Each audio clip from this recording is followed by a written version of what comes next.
दोस्तों, अगर आप मध्य प्रदेश में स्थित किसी भी ज़मीन की कीमत वर्तमान कलेक्टर गाइडलाइन के अनुसार जानना चाहते हैं, या फिर अगर आप पटवारी हैं तो किसानों के केसीसी के खाते खुलवाने के लिए पटवारी रिपोर्ट या फॉर्म सी भरते होंगे, तो उसमें ज़मीन की वर्तमान कीमत लिखने के लिए कैसे कैलकुलेशन करते हैं, आइए जानते हैं इस वीडियो में।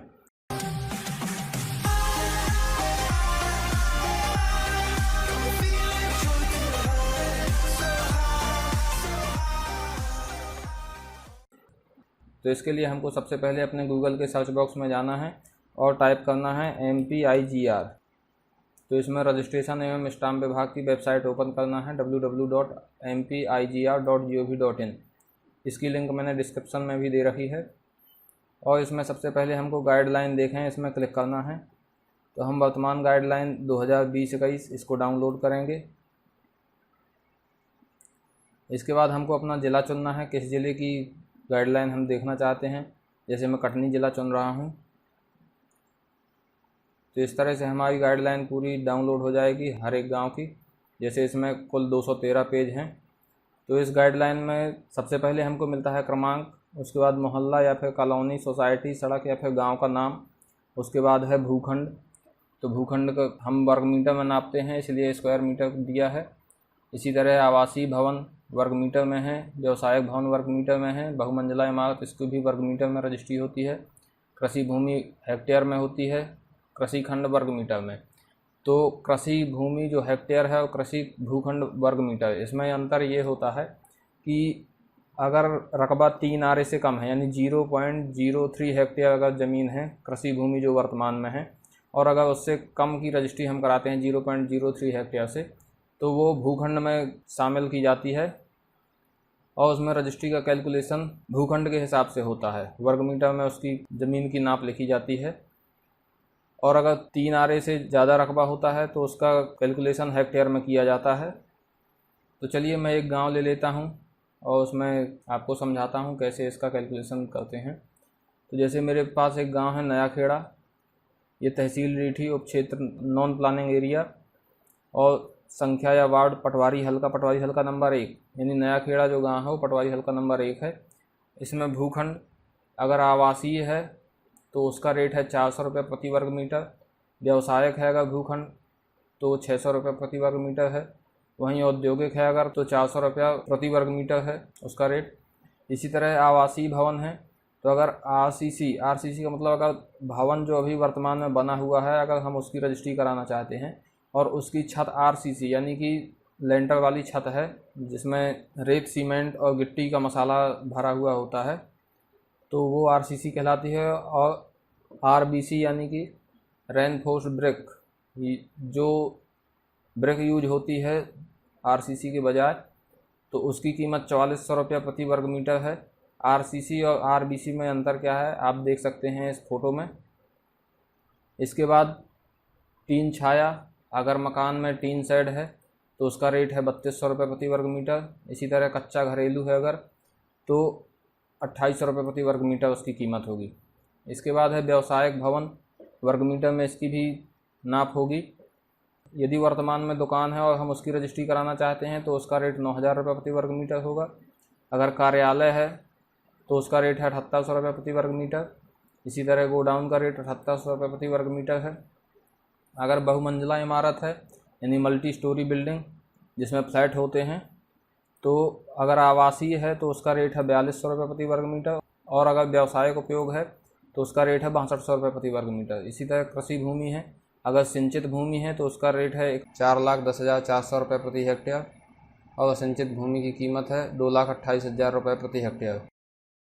तो सीधा सा लगभग हिसाब ये होता है कि असिंचित भूमि की कीमत जो है सिंचित से लगभग आधी होती है। इसी के बाद है कृषि भूखंड, तो इसकी माप हम वर्ग मीटर में करते हैं। हालांकि ये वर्तमान में कृषि भूमि ही होती है, तो इसका रेट है 400 रुपये प्रति वर्ग मीटर। उपबंध अनुसार आवासीय, और अगर उपबंध अनुसार व्यवसाय की है तो वो है 600 रुपये प्रति वर्ग मीटर।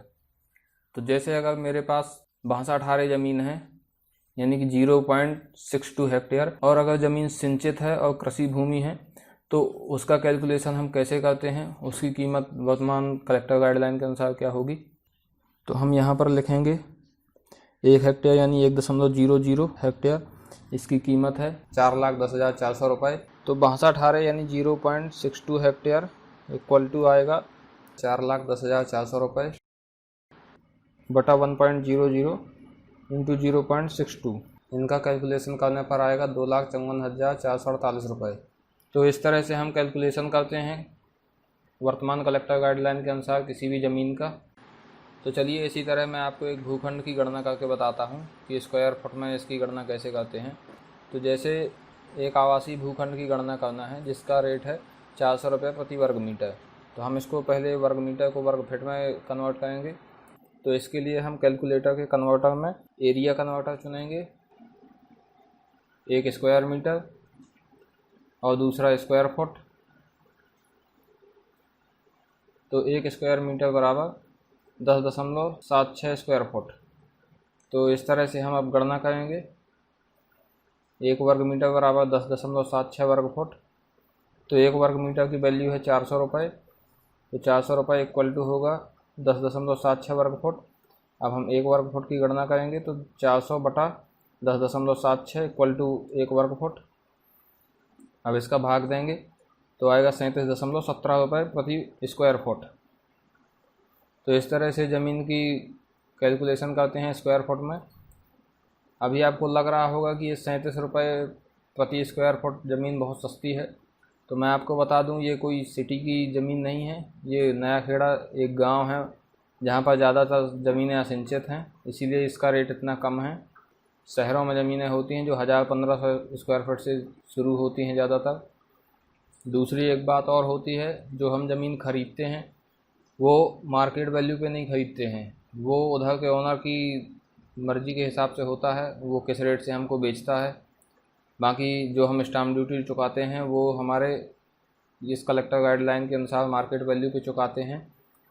तो स्टाम्प ड्यूटी वगैरह का खर्चा कैसे कैलकुलेट करते हैं ये मैं नेक्स्ट वीडियो में बताऊंगा। अगर आप इस गाइडलाइन को प्रिंट करना चाहते हैं तो यहाँ पर डाउनलोड और प्रिंट का ऑप्शन है, आप प्रिंट कर सकते हैं, फिर डाउनलोड करके PDF के रूप में सेव कर सकते हैं। और जिस भी गांव की या जिस भी शहर की जिस ज़मीन का रेट देखना चाहते हैं आप आसानी से देख सकते हैं। एक और चीज़ याद रखनी होती है, अगर आप रजिस्ट्री का कैलकुलेशन इसी गाइडलाइन के अनुसार निकालना चाहते हैं ऑफलाइन तरीके से, तो उसके लिए आपको एक और चीज़ देखनी पड़ेगी। बाज़ार मूल्य निर्धारण वर्ष 2020-21 के लिए सामान्य निर्देश, यहाँ क्लिक करें तो इससे हमारे पास एक PDF खुलेगी जिसमें सामान्य नियम दिए गए हैं। जैसे कृषि भूमि हेतु उपबंध दिए गए हैं कि जैसे कृषि भूमि अगर राष्ट्रीय राजमार्ग अथवा उनके बाईपास पर स्थित है तो भूमि का मूल्य कृषि भूमि के लिए निर्धारित मूल्य से 100% अधिक, यानी कि डबल हो जाता है ज़मीन की वैल्यू। इसी तरह राजमार्ग अथवा उनके बाईपास पर स्थित भूमि का मूल्य कृषि भूमि के मूल्य से 50% अधिक, यानी कि 1.5 गुना हो जाता है। इसी तरह मुख्य जिला मार्ग अथवा अन्य जिला मार्ग पर स्थित भूमि का मूल्य कृषि भूमि के मूल्य से 20% अधिक माना जाएगा। भूमि जो सड़क से 20 मीटर की दूरी पर स्थित है के लिए सड़क से लगी हुई भूमि की दर उस भूमि के संपूर्ण क्षेत्रफल हेतु मान्य की जाएगी। यानी कि अगर रोड से 20 मीटर की दूरी तक भी अगर कोई ज़मीन शुरू होती है तो उस पूरे प्लाट के लिए उसका रेट 20 मीटर के एरिया का माना जाएगा।